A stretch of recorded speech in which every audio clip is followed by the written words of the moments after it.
مرحبا بكم معايا في شهوات رمزية.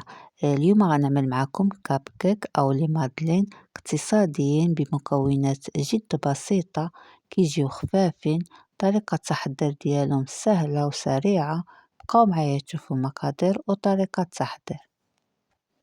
عندي هنايا حبة واحدة من البيض، كنضيف عليها رشة من الملح، وكنضيف كأس مملوء من السكر حبيبات، لأنني غنعمل في هاد لي مادلين عصير ليمون الحامض. كنخلط السكر مع البيض مزيان،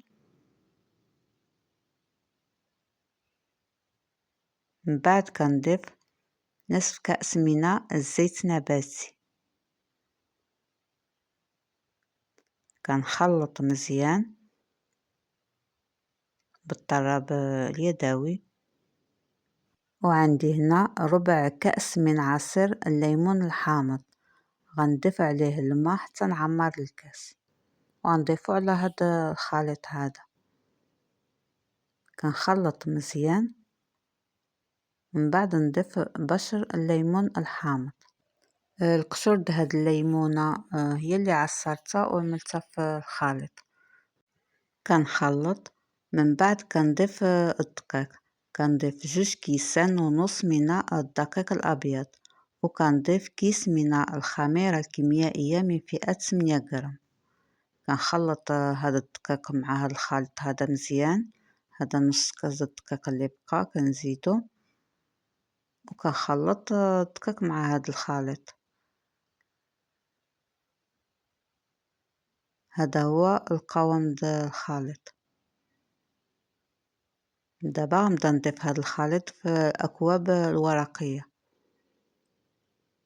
كنوزع هذا الخليط على هذه الأكواب هذه. قياس هذا الخليط هذا كيخرج لي 12 حبة. من بعد كنزوق لي مادلين بالسكر حبيبات، وكنعمل لي مادلين في الفران اللي سخنته من قبل على درجة عالية.